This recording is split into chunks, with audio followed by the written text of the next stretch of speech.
I never believed in near-death experiences. I thought the people who described them were either lying, medicated, or desperate for meaning they couldn't find anywhere else. I was a man who built a $2.3 billion empire on evidence, leverage, and results. If you couldn't put a number on it, it didn't exist. Then my heart stopped in the middle of a deal signing, and I died for 9 minutes and 14 seconds on the floor of my own office. What I'm about to tell you is not a dream or imagination. It is something that really happened to me. Something that dismantled every framework I had spent 54 years building. Not gently, not gradually, but completely. Jesus did not show me heaven. He showed me what my life looked like from the outside. Have you ever stood inside something beautiful and felt, somewhere deep in your gut, that something was terribly wrong? That the light was too perfect? That the walls were too smooth? That no matter how you turned, you couldn't find a way out? That was the afterlife I entered. There was no darkness, no fire, only gold. My name is Richard Harlow.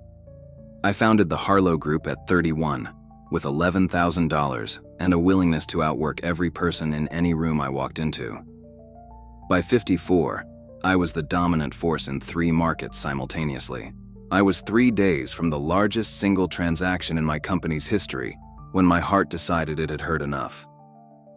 I want to tell you what I found on the other side. Not because I expect you to believe me, but because what Jesus said in that golden space has not left me since I woke up. And I think you need to hear it too. My story begins in Gary, Indiana. 2 bedrooms.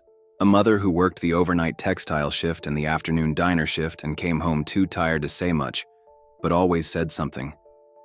A father who was there until I was 9, and then was not there. Not from a single dramatic event, just absence, like a light bulb going out in a room you don't use often enough to notice immediately. I learned early what the absence of money felt like. It wasn't just inconvenience or struggle. It was shame, the particular cold of shame. I was 14 when a boy named Christopher Reeves looked down at my shoes during gym class and said, loud enough for the whole class to hear it, "Did you get those from a dumpster?" The other kids laughed. I didn't say a word. I went home, sat on the edge of my bed in that 2-bedroom apartment, and made a vow. Never again. I want you to understand that vow. It wasn't anger. It was something colder and more durable. I became focused in the way a lens focuses light, narrow, precise, and hot enough to burn through whatever was in the way. By 19, I had my first business, a small logistics brokerage, 1 phone line, a used desk, a rented room. By 28, my first million. By 45, I was running 6 subsidiaries across technology, real estate, and infrastructure. The Harlow Group was not a company. It was a proof of concept. The concept was me. I had a wife named Elena. We had been married 22 years. She was a school teacher when I met her. Patient, clear-eyed, the kind of person who understood things at a level deeper than strategy. Somewhere in the years of our marriage, she had become deeply, quietly faithful. She ran a small Christian outreach ministry, worked with families in transition, went to church every Sunday.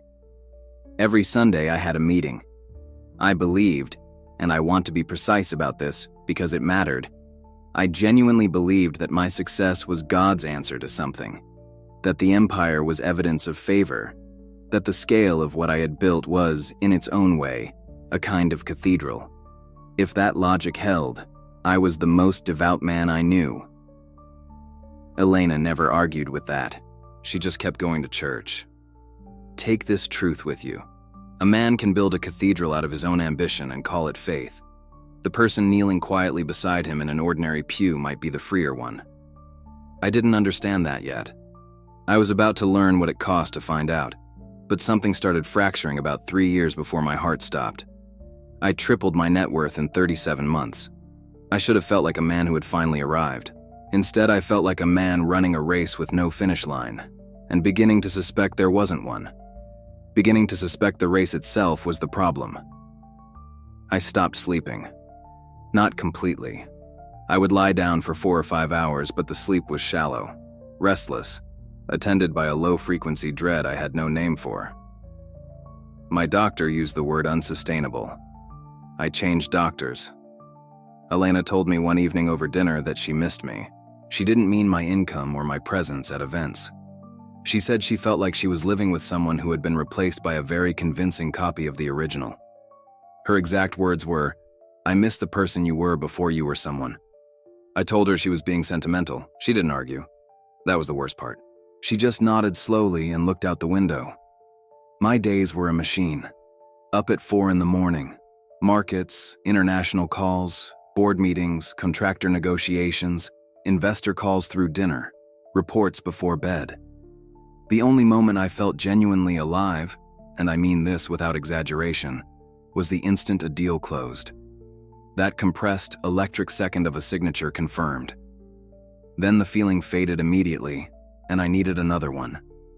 I had a word for what I was. Driven. But underneath that word, there was a question I had never let myself complete. If I stopped building, who was I? I didn't have an answer. The deal on the table that morning was the largest in Harlow Group's history. $2.3 billion. 3 markets, simultaneous entry, dominant positioning. I had worked toward it for 2 years and burned through 2 personal relationships, postponed a cardiac scan my doctor had requested twice, and missed Elena's ministry fundraiser to get it to this table. I told myself this one was different. After this, I would have enough.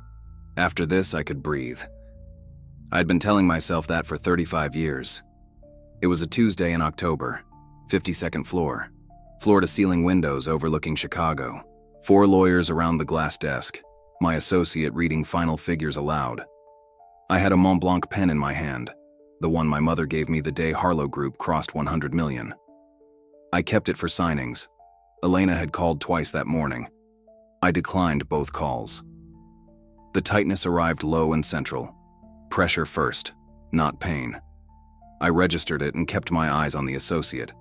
30 seconds later, it became something that could not be registered and set aside. It became the only thing. I remember the pen leaving my hand. I remember the floor coming up. I heard my own name from somewhere above me.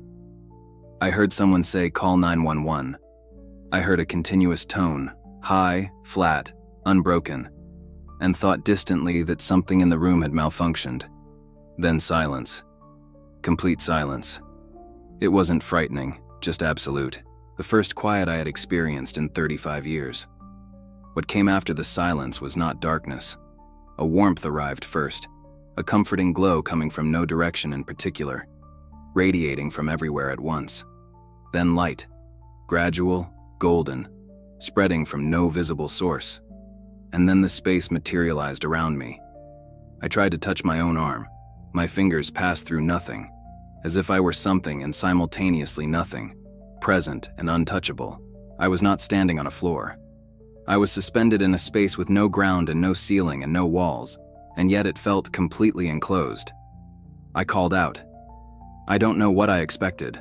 A voice, an echo, some sign that I was not the only thing in the space. There was nothing to push against. Just presence and absence at the same time.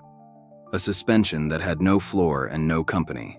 I had been alone in boardrooms before, alone at 40,000 feet before, alone at the end of a long day in an empty penthouse before. This was something different. This was alone without a phone to pick up. It was beautiful. I want you to understand that. It felt entirely safe. It was the most aesthetically perfect environment I had ever perceived. Warm, golden, luminous, absolutely still. A room with no edges and perfect light. For a moment, I thought, this is reward. I began to move through the space, and as I moved, I noticed objects suspended around me in the golden light, arranged like artifacts behind glass. Deal contracts bearing my signature. Framed headlines with my name in large print. Keys. The keys to the Chicago Tower, the Miami complex, the London properties, the Singapore development. My awards, the Mont Blanc pen, and my watch, the Patek Philippe I wore on the day my first million cleared, my hand shaking slightly as I read the screen. I reached for one of the objects. It didn't move. I tried another, and another. None of them moved. I turned slowly and looked at the full extent of the space around me.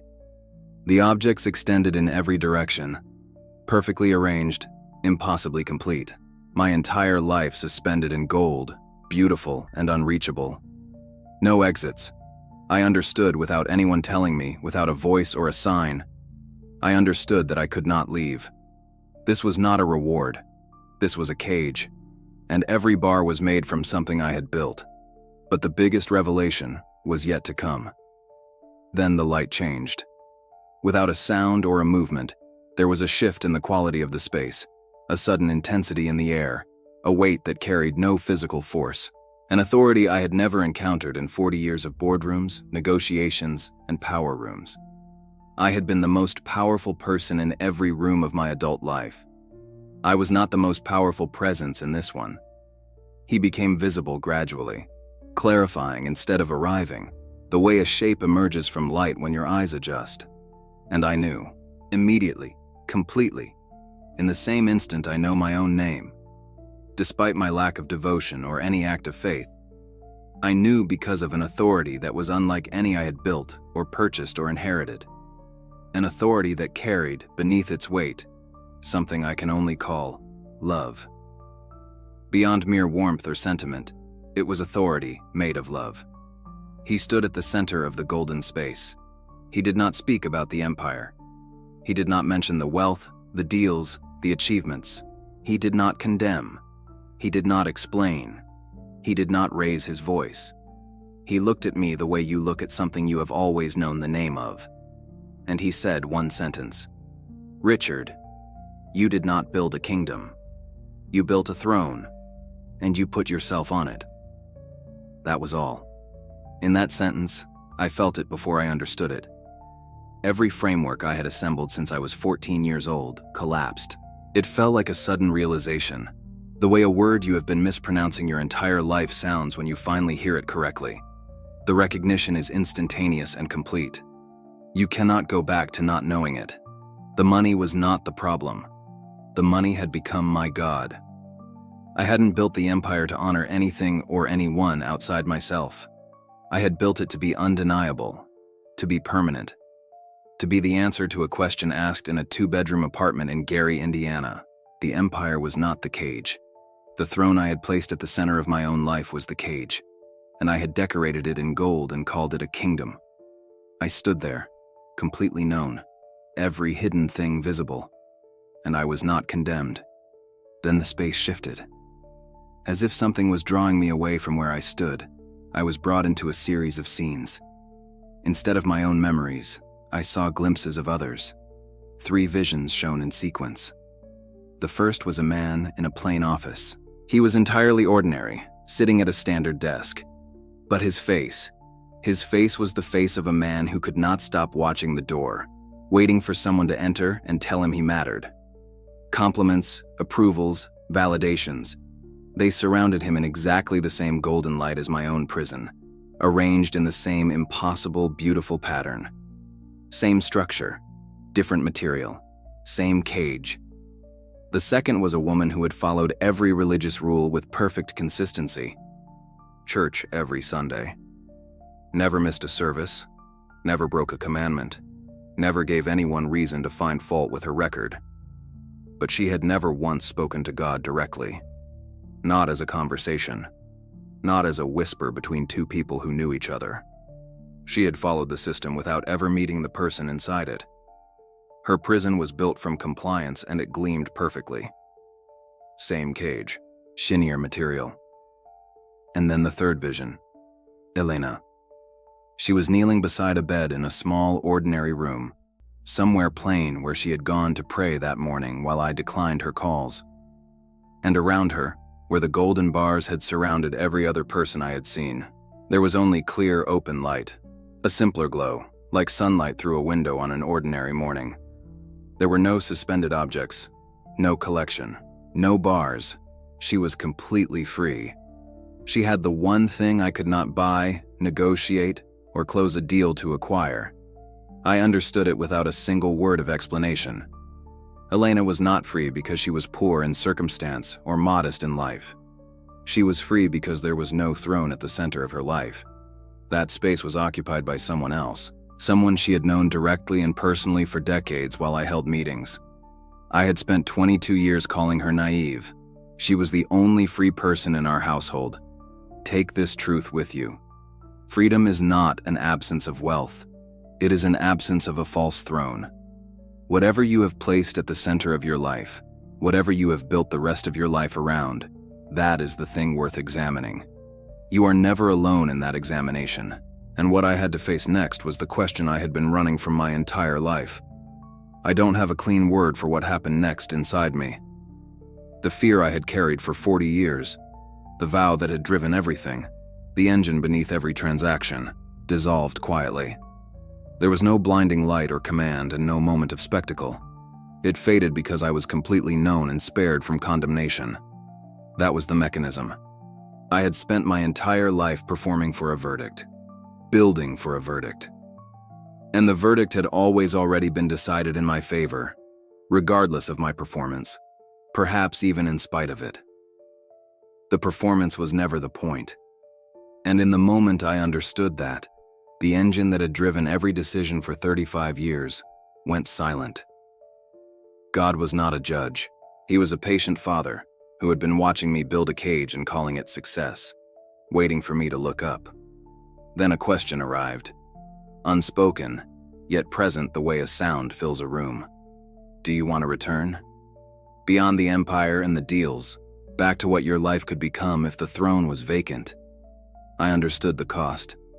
I would go back to a world where everything I had built would mean something entirely different, where the empire would not be my identity, where I would have to learn, at 54 years old, how to be nothing in order to become something real. I said yes. The smell of antiseptic came first. Sharp, chemical, unmistakable. Then sound, a monitor tone resuming, low and steady, and voices over it, quick and clipped. Then a number, spoken by someone I couldn't see yet. 9 minutes, 14 seconds. I heard a voice announce a time of death and then retract it. I was alive. I could not open my eyes immediately. I lay there receiving the world through sound, footsteps on a hard floor, equipment rattling, a door, someone saying his pressure is stabilizing. Then a voice I recognized, Dr. Marcus Webb, Chief of Cardiology at Northwestern Memorial. Precise, professionally unreadable. Speaking to a nurse, efficient, certain. When I opened my eyes, I saw the ceiling of the ICU, white, flat, and ordinary. I turned my head. Elena was beside the bed. She had her rosary in her hands and she had been crying and she was still there. She had been there the entire time. She had not left. Later, Dr. Webb explained what had happened to me in clinical terms. Oxygen deprivation during cardiac arrest, a not uncommon hallucinatory response in extended events, temporal lobe stimulation producing vivid imagery with a sense of presence and meaning. He was thorough and precise and completely certain. I listened without arguing. I knew what I had experienced. I also knew that 2 weeks earlier, I would have found his explanation entirely satisfying. 3 months later. I did not sell the empire immediately. I want to be honest about that. Dismantling a $2.3 billion organization takes time and careful untangling. But I began asking different questions about it. Who does this serve? What throne is it sitting on? What would I be willing to lose? The first Sunday, I walked into Elena's church, attending the ordinary Sunday service in a building with seats that needed replacing. She didn't say anything when I sat down beside her. She just reached over and took my hand. That morning, we sat at the kitchen table and talked. We left strategy and figures behind and just spoke to each other. It was strange and necessary and 20 years overdue. I began meeting with young men from backgrounds like mine. I told them what happened to me. Some believed me. Many didn't. A few got very uncomfortable. The kind of uncomfortable that tells you something landed somewhere real. The Mont Blanc pen my mother gave me, the one that was in my hand when my heart stopped, sits on my desk at home. I don't use it for deals anymore. My foundation has changed. I'm building from something now, instead of constantly reaching toward it. And here's the question I want to leave with you. Forget asking if this really happened. I'm not asking you to believe me. What I am asking is simpler and harder than that. What is your golden prison? It might be money, mine was, but it might be quieter than money. The approval you've been collecting one compliment at a time. The moral record you've been maintaining as proof of your worth. The relationship you've made the center of everything. The title, the reputation. The fear that if you stopped performing, if the numbers fell, if the people who know you could see the real shape of what you're carrying, you would be found insufficient. The cage is always beautiful from the inside. That is why it works. That is why we stay. You are never alone in this. The same presence that stood with me in that golden space is standing with you right now. Tell me in the comments, what is the golden prison in your life? I want to know. This community is full of people asking the same question, and your answer might be exactly what someone else needs to hear today. If this story touched something real in you, share it. Leave a comment. And if you're not yet part of this community, subscribe now, because there are more stories coming that can change your life. Then you will know the truth, and the truth will set you free. John 8:32. God bless you.